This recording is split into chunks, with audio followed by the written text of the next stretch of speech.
Peyton Kingsley. And I'm Leah Nickerson. We're going to tell you about the hand grip dynamometer today. First thing we want to tell you is the purpose of it.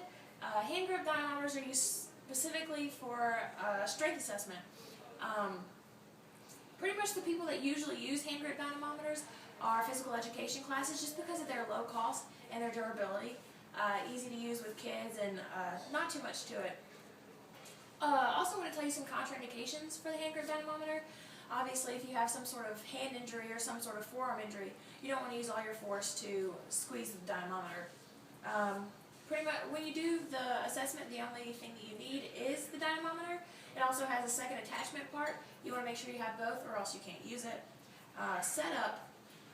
Be sure that when you have the dynamometer, you want the grip to be set up to the second joint of the patient's hand. Just because, you know, people have larger hands or smaller hands, you want to make sure that it fits them properly. Also, before you start, you want to make sure you have it zeroed out to 0, or else you'll get the wrong readings.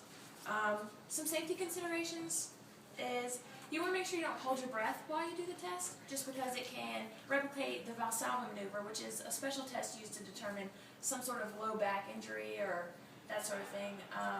So now Leanne's going to show us how to actually use the hand grip dynamometer. Okay. Make sure you always have the client standing. This test is never administered while they're sitting. And you're going to perform it with both hands. First is have the elbow, the patient's elbow at 90. Have them grip it. And then tell them, you're going to tell them to squeeze it as hard as they can without holding their breath. Okay, you're going to record the first recording. You're going to zero it out again. Tell them to squeeze it again. Record the second recording and zero it out. Last time.